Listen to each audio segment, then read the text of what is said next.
আসসালামু আলাইকুম। আজকে আমার জীবনে ঘটে যাওয়া একটা মজার ঘটনা আপনাদের সাথে শেয়ার করব। আমার বেবির রেগুলার ওয়ারের কিছু জামা কাপড় কেনার জন্য শপিং এ যাব। তো আমি তেমন ভালো শপিং করতে পারি না। আমার শাশুড়ি মা আবার এ ব্যাপারে খুবই দক্ষ। তো উনাকে সাথে নিয়ে মৌচাক মার্কেটে গেলাম।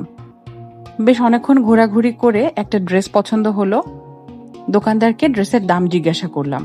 দোকানদার বলল 1200 টাকা। দাম শুনে আম্মা আর আমি দোকান থেকে বের হয়ে যাব। বের হবার মুখে দোকানদার বললেন, কত দিবেন? আম্মা নির্বিকার গলায় উত্তর দিলেন, 150 টাকা। এত অল্প দাম শুনে আমি খুবই লজ্জা পেলাম। কোথায় 1200 টাকা আর কোথায় 150 টাকা? এটা তো অর্ধেকের অর্ধেকও না। আমি একটু তাড়াতাড়ি দোকানদারের চোখের সামনে থেকে সরে যাচ্ছি। আম্মা যে কি করে না! দোকানদার তাচ্ছিল্যের স্বরে বলে উঠল, 1000 টাকা কেনাও না। এ কথা শুনে আমি আরোই লজ্জিত হয়ে গেলাম। তাড়াতাড়ি দোকান থেকে বের হয়ে আসছি। আম্মা যদি 400 টাকাও বলতো তাহলেও মনে হয় একটু কম লজ্জা পেতাম।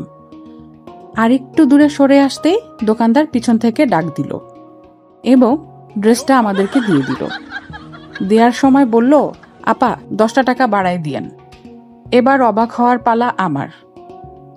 চিন্তা করা যায়? লজ্জাটা এবার নিজের কাছেই পেলাম। কোন দুনিয়ায় আছি আমরা আসলে, বলেন তো?